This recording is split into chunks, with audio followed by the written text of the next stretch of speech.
Quais são as competições esportivas com a maior receita do planeta? Você tem ideia disso? Porque, segundo o levantamento da Sports Value, 14 nomes são responsáveis por movimentar 93 milhões de dólares em 2025. E eu venho conversar agora com Amir Somogyi, sócio-diretor da companhia, que está com a gente para falar mais sobre o peso dessas finanças. Antes de mais nada, muito bem-vindo, Amir, mais uma vez aqui no Fechamento. Uma boa noite para você.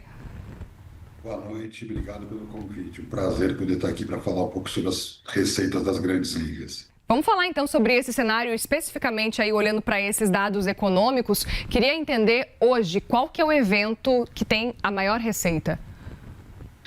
Pois é, muito interessante, até acabou de passar o Super Bowl, que é a final do futebol americano, embora não seja a liga mais global, outras ligas de futebol, como a Premier League, têm até mais apelo, mas a NFL é a que lidera com sobras, com faturamento em 2025 de 22 bilhões de dólares de faturamento. Então, só para o pessoal poder entender, a Premier League, que é a primeira do futebol, está abaixo de 9 bilhões de dólares. Olha, é uma loucura. Depois vem a MLB de beisebol, com quase 13 bilhões de dólares, a NBA de basquete 12 bi, e aí a Premier League com 8,8 bi, fechando as maiores, a NHL de hóquei no gelo dos Estados Unidos com 7,4 bi, quer dizer, das maiores ligas do mundo, praticamente todas são americanas.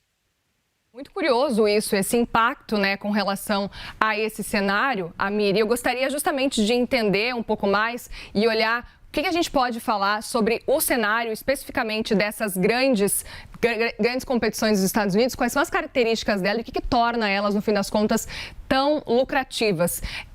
O destaque, é a divulgação que os Estados Unidos fazem, o Super Bowl, que vira, no fim das contas, uma grande forma aí de receitas, enfim, na propaganda como um todo. Como é que você enxerga esses movimentos e o que torna essas competições tão lucrativas?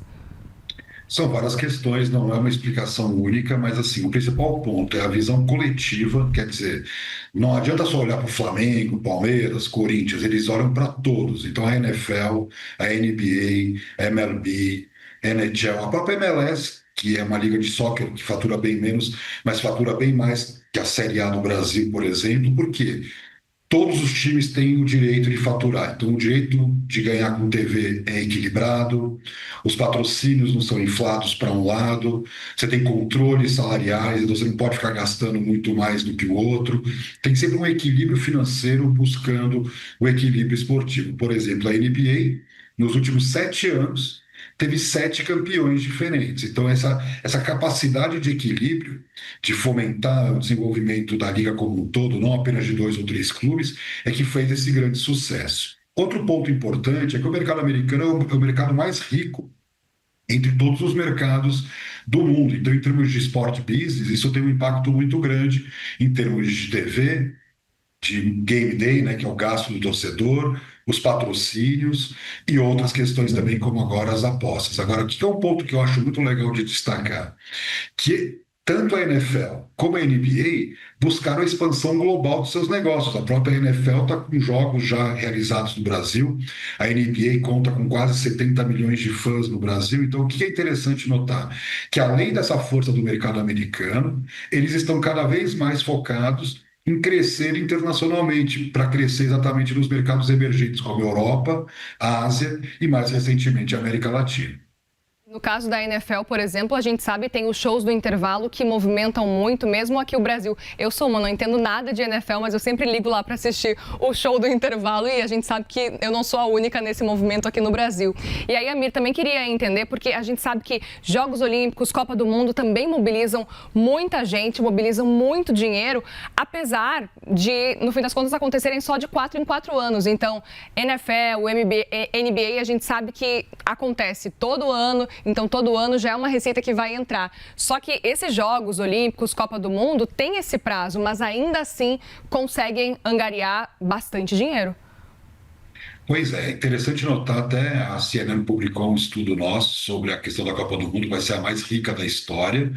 Essa Copa do Mundo, com muito mais seleções, com 3 sets, que é a primeira vez que isso acontece, vai bater recorde de faturamento. A Copa do Catar faturou cerca de 7 bilhões de dólares, que era um número razoavelmente alto, por 4 anos, óbvio, e esse número para a Copa dos Estados Unidos, México e Canadá, com força, obviamente, do mercado americano, vai chegar próximo a 11 bilhões de dólares. Para o pessoal poder entender o que isso significa, as vendas de ingressos da Copa do Catar foram de mais ou menos 950 milhões de dólares. Estão projetadas nos dados da FIFA que essa Copa de 2026, poucos meses para acontecer, vai atingir 3 bilhões de dólares só de faturamento com venda de ingressos. Então, será a Copa mais potente, mais rica e que vai marcar a história. Eu não acho que depois dessa Copa vão ter esse faturamento tão elevado.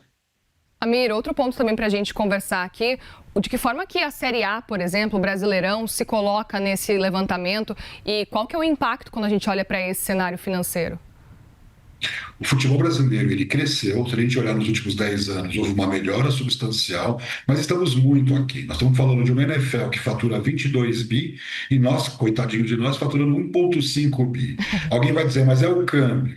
Não é o câmbio, porque na verdade, assim, os clubes brasileiros, eles tradicionalmente focam muito na venda de atletas. Então, vendemos os Hendricks, os Vini Júniors, os Rafinhas e tantos jogadores que brilham no exterior. O que acontece? Em vez de vender o espetáculo e faturar em dólares, nós vendemos o artista. E esse é o grande ponto. A NBA não vende o LeBron James. O LeBron James está lá. Ele pode mudar de time, mas está sempre jogando nos times da NBA. A mesma coisa na Europa. Pode acontecer de um Neymar sair do Barcelona e ir para um PSG, como aconteceu.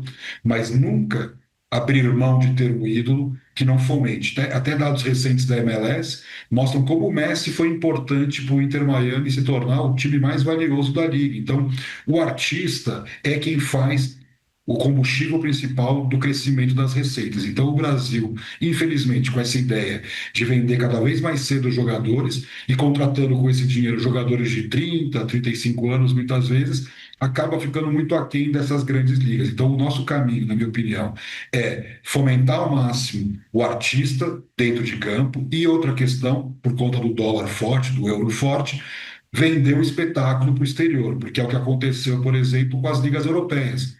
Elas também não tinham tanta capacidade econômica antes da sua internacionalização. A Liga, a Bundesliga, a própria Premier League vendem seus direitos para diferentes mercados. Eu acho que o Brasil ainda está engatinhando por isso, que ainda estamos muito atrás, mas eu vejo com bons olhos o futuro, se o futebol brasileiro mudar essa chave de ser exportador de jogador para ser exportador do espetáculo. Não à toa a gente vai perdendo força como um todo no futebol também, a gente vai vendo os nossos resultados em Mundial de Clubes, enfim. E Amir, também queria entender a sua percepção e do levantamento diante do que a gente viu com relação à pandemia, porque também o levantamento mostra um ponto importante, o quanto que esse cenário também foi impactado por pandemia. A gente já viu um cenário mudar pós-pandemia. Como é que está essa comparação durante a pandemia e pós? É bem interessante sua pergunta. A pandemia ela foi muito pesada para as ligas por conta da bilheteria. Então, vamos lá, o Brasil, que não depende tanto da bilheteria, até que se recuperou mais rápido do que a MLB, por exemplo, que é uma liga que fatura muito com bilheteria, ou mesmo a NBA e a NFL. O que aconteceu? Com a pandemia, houve uma aceleração no dígito. Então, aquelas ligas que estavam muito ainda arcaicas no ambiente digital, elas buscaram as redes sociais, o streaming, a conexão com as novas gerações. Então, toda aquela conexão, aquele momento que de alguma maneira foi trágico para o mundo, mas que acelerou digitalmente os negócios, acabou impactando muito positivamente também todo esse negócio no pós-pandemia. Então, voltamos ao novo normal, com as mesmas receitas, ou melhores receitas do que seria a receita tradicional, mas todo esse adicional de receitas do digital, com foco também, na minha opinião, na questão dos patrocínios, porque antes os patrocínios eram muito focados em transmissão, e hoje os patrocínios, a entrega para o patrocinador, está muito focado também nesse conteúdo complementar que você vê no ambiente digital. Olhando, Amir, para a lista das principais competições, eu queria até entender quem que está lá embaixo nessa lista. É Série A? É Brasileirão? Olhando as 16 principais competições, como é que estão esses últimos colocados ali e de que forma que eles podem melhorar? Eles têm ciência desse cenário? Eles pensam em realmente crescer nesse sentido? Eu diria o seguinte, hoje, entre as principais, você tem, lógico, lá no topo, como a gente comentou, as grandes, aí você tem uma disputa ali entre La Liga, Bundesliga, Fórmula 1 e Série A, e Champions League, que estão ali na casa dos 4 a 5 bi. E aí, na base dessa comparação, nós temos a Série A do Brasil, o UFC, MLS e Ligue 1 da França. Então, nós temos, na verdade, ali o Brasil disputando com competições que são globais já. Então, eu acredito muito que se o Brasil se posiciona como uma liga global, ainda não é, pode, inclusive, nossas projeções mostram que pode passar a Liga Francesa, que hoje tem pouquíssimos clubes com alto potencial. Então, todo esse potencial do futebol brasileiro, mercado com 200 milhões de habitantes, mais os 4 bilhões de fãs de futebol que tem no mundo, nós podemos competir, na minha opinião, para nos tornarmos uma liga aí de 3 bilhões de dólares de faturamento, quando hoje, na verdade, nós estamos na metade disso. Então, temos um longo caminho pela frente, mas eu vejo o Brasil como o país que tem o futebol como sua principal modalidade, está muito aquém ainda da sua capacidade de geração de receita, e eu vejo aí uma oportunidade para os clubes acordarem e criarem uma liga, porque hoje nós temos, para quem não acompanha muito, 2 ligas trabalhando no futebol brasileiro. Isso não existe em nenhum lugar do mundo. Nós temos que consolidar esse trabalho numa única liga e expandi-la globalmente para poder abocanhar novos clientes, novos torcedores e mais receitas.